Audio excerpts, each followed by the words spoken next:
Yes gang, we are back, and today's video we are gonna be reviewing the $280 gravel bike from Walmart.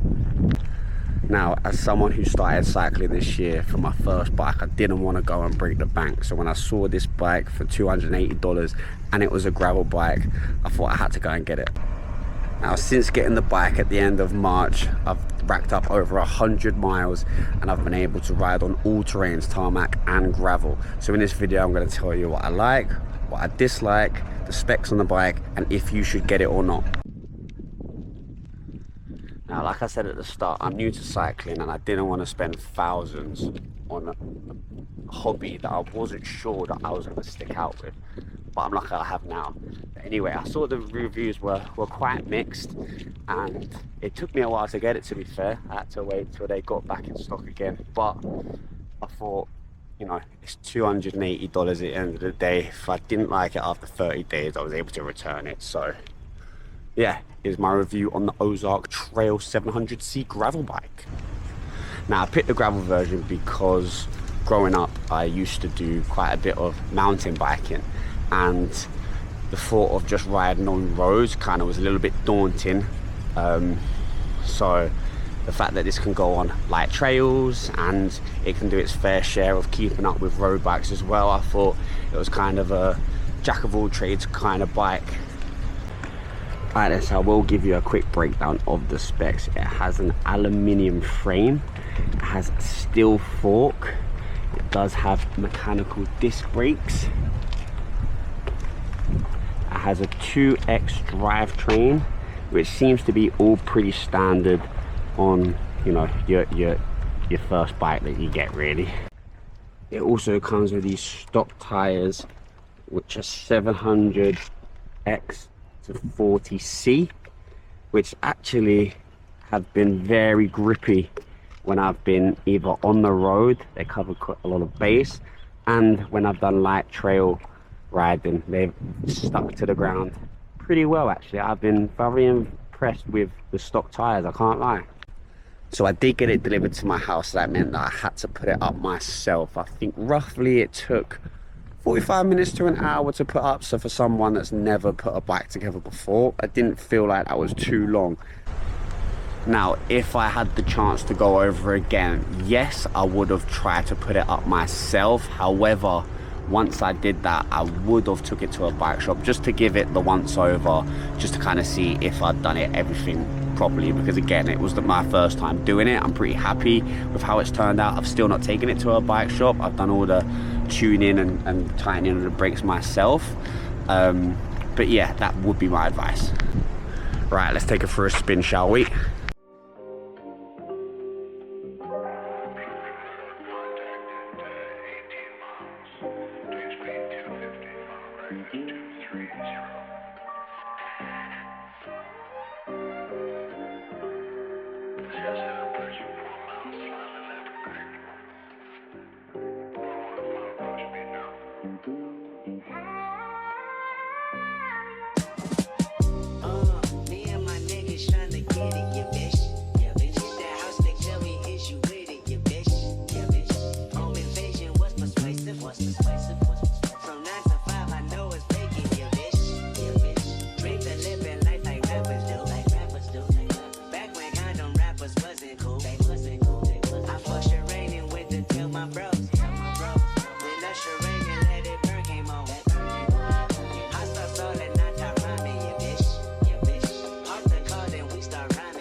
So let me start off by talking about the things that I like about the bike first. First of all, the frame's solid.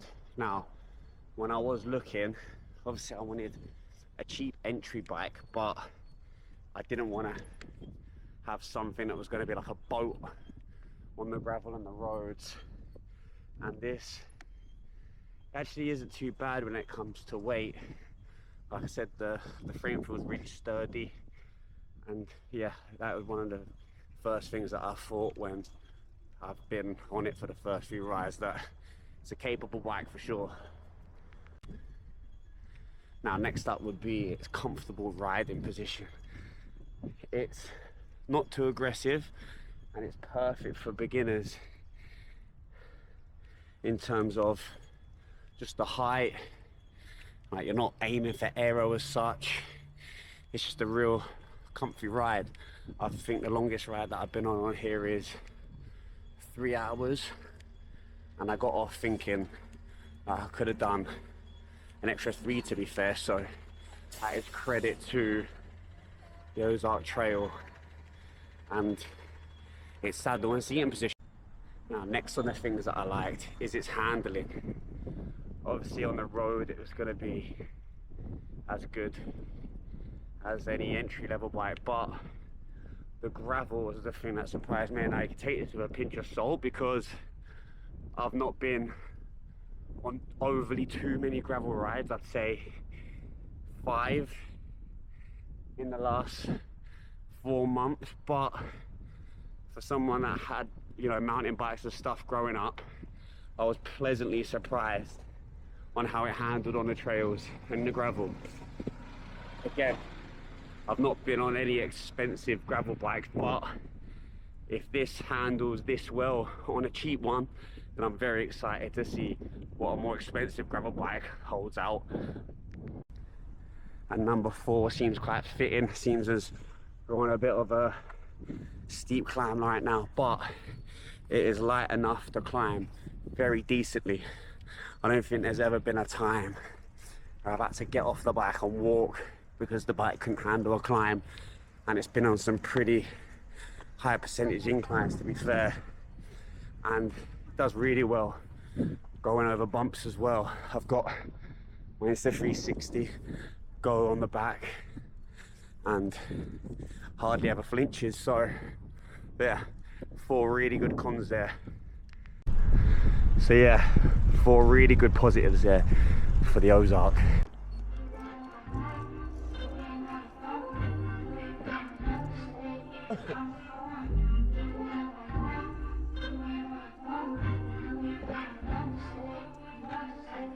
Hey, and I'm right back in the A. Smooth, I ain't leaving no trace. Rest on me, push out the chase. You got it off the display. I got it from the wrong way. I got it. Fuck it, I go out the blank. Don't do this shit for the fame. Staking these Benjamin Franks. You wish that I'm getting no rank. You thinking it's that, but it ain't. They put on my back in the A. Pulling up all kind of way. Hey, hey, hey. I got this on the scroll. Bitches like Marilyn Monroe. Can't beat me on stage. I did have to just pull over and say Palos Verdes is probably one of the nicest places to ride a bike. Just look at this.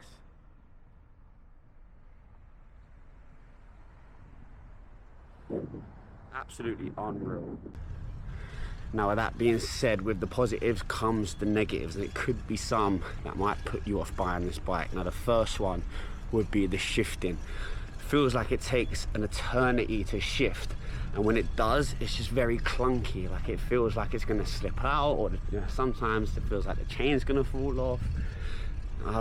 It's just not been a very fun experience when changing gear on this bike. I've not enjoyed it at all. I just feel very uncertain when changing gears, and there are some that not slip out. It's hard to explain. I thought, like, there's some that I can't use. That might be a me issue, that might be something because I'm not doing right, but yeah, there are a few gears on the bike where, you know, it feels like the chain's going to snap or slip off, which again isn't very promising. Now negative number 2 is the brakes. At first they were okay, apart from squeaky, which again I'm not too fussed with a little bit of squeak here and there. However, the back brake did get loose over time, which it wasn't a hard fix. I just had to tighten it with a Allen key. But again, if that's happening over time and you don't do it, and you're hitting it down a hill and you know your brake's not as powerful as what it should be, then that could cause for a disaster. So yeah, brake power hasn't been great and definitely decreased over time, which, like I said, not a bad fix because I couldn't just tighten it up, but this isn't something that everybody might notice. And yeah, especially if someone's getting into entry bikes, you know, this could be a bit of an issue. And lastly would be quality control. Now this is a bit of a hit and miss because, like I said, my bike hasn't had too many issues, touch wood, but I do have a friend that has the same bike and they've had a ton of issues on there. So it seems like quality control at the factory isn't very consistent, and it could just be a flip of the coin on whether you get a good one or, you know, a not so good one, unfortunately. Now we have found ourselves a little gravel path to help with the review. Let's see how it handles. So let's talk about how it's held up over the 100 miles. Now, tarmac, absolutely fine, rides smooth. As you can see, gravel now. Holds up well, cannot complain, no issues at all. Frame's been great, no cracks or anything there. As you can see, my main issue has been with the components. However, after 100 miles, obviously they're not the best, but they are holding up. So I will be interested to see how it goes after another 100 miles, that's for sure. Another thing that I've been really impressed with, again, touch wood, is I haven't had any flat tires. Now, that is with numerous amounts of gravel plus 90% on the roads. So yeah, that has been one thing that has impressed me a lot, is that the wheels have stuck out and handled everything that I've given it very, very well.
Now the big question, should you buy the Ozark Trail 700?